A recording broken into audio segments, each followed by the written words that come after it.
Hi everyone. Today I'm going to be doing the synastry chart between Johnny Depp and Winona Ryder. I found some very interesting aspects between these two, so be patient. Now on the good side, her Sirius asteroid conjuncts his ascendant and Valentine. This is nice. Whatever touches your ascendant from the other person, you will receive those energies because the ascendant is a very important angle in a compatibility chart, as well as the descendant, the midheaven, and the IC. So Sirius has to do with love, and that's what she brought into the relationship. Valentine is another love asteroid. His comma conjuncts her descendant 2 degrees in the 6th house. Comma has to do with possible love at first sight and a very strong attraction between two people. And since it's in the 6th house, which rules work, that's where this happened.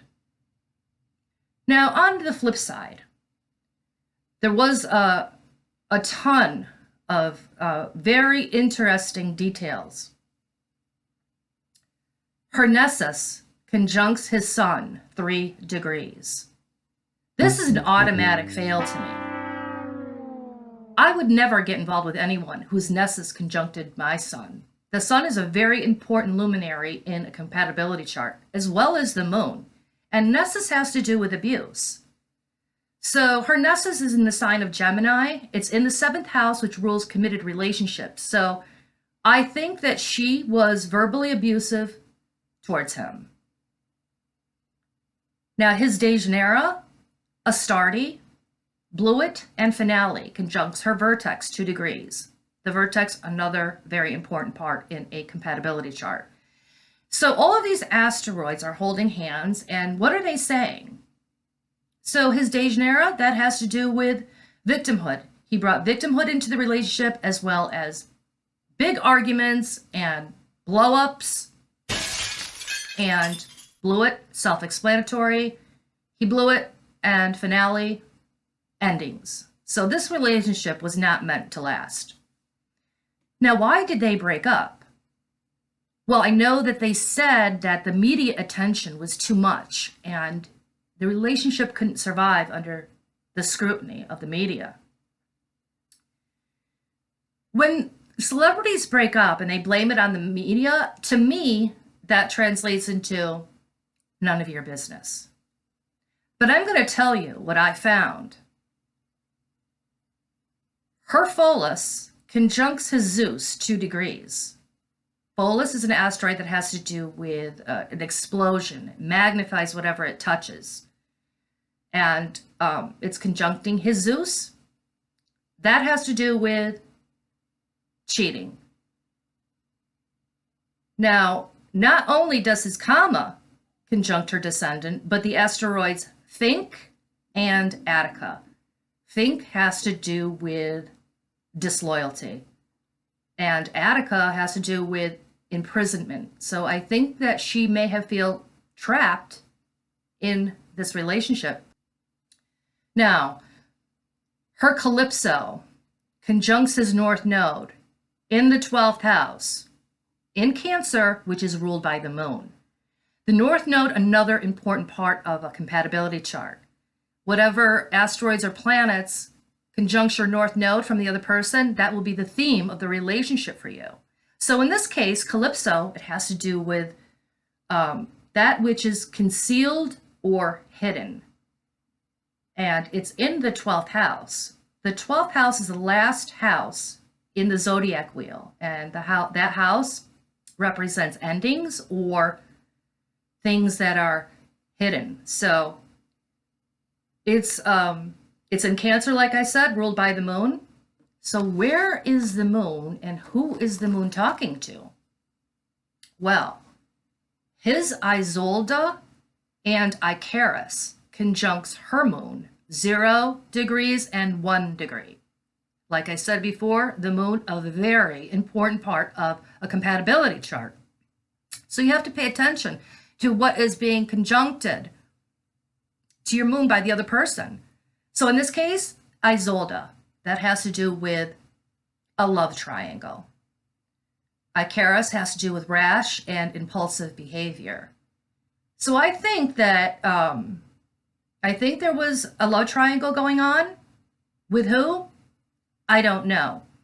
But rash and impulsive behavior, so it could have happened rather out of the blue or quickly and then developed into something else, because her moon is being opposed by his Uranus and Mars. And Uranus has to do with unstableness, unpredictability, and Mars conjuncting his Uranus, that gives extra fire and power to the situation. And it's an opposition, so it's a back and forth energy, and it also happens behind the scenes. Her angers and Persephone conjuncts his moon 1 degree. Angers has to do with anger, and Persephone has to do with victimhood. So I think that she was angry about this whole situation, and she felt like she was a victim, and there's other things going on as well. Before I get to that, I just want to finish off on the moon connection. Now, her moon conjuncts his point of fortune 2 degrees. The point of fortune is like, it looks like a circle with a cross in the middle, and it's like a mini Jupiter, so it magnifies whatever it touches.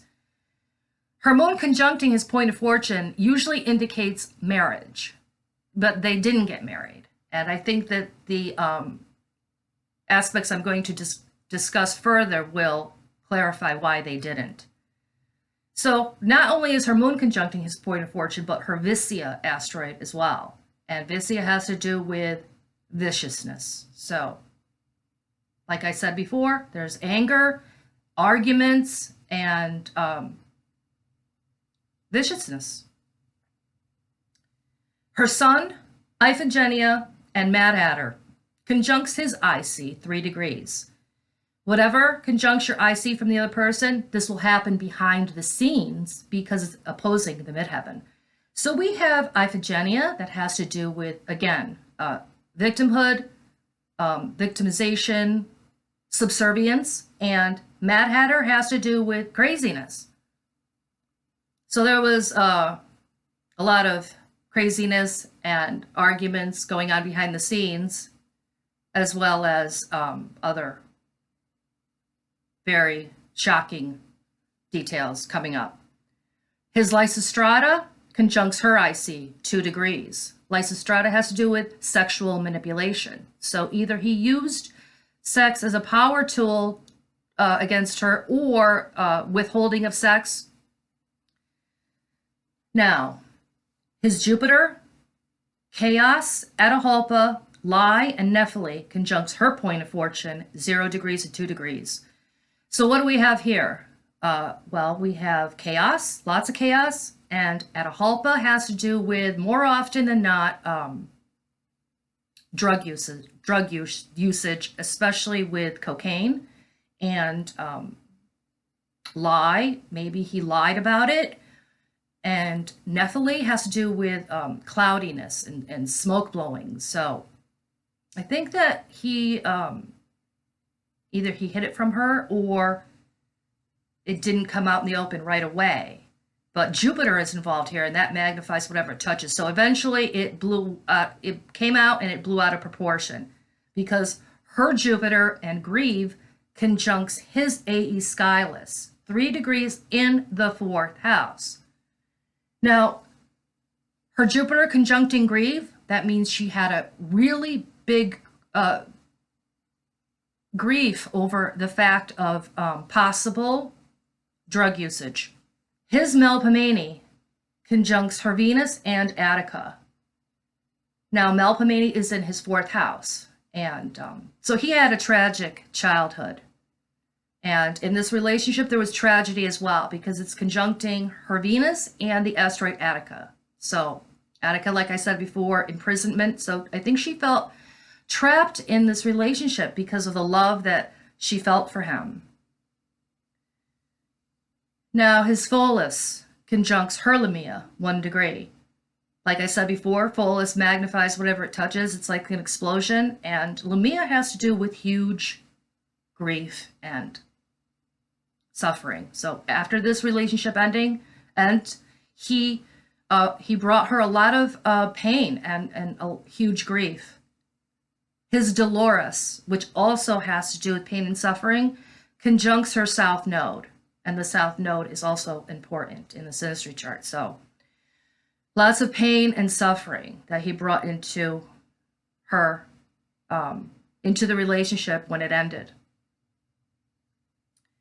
So that's all I have. I hope you enjoyed this interpretation. And if you're interested in hearing about more synastry charts, hit the subscribe button and I will be back again soon.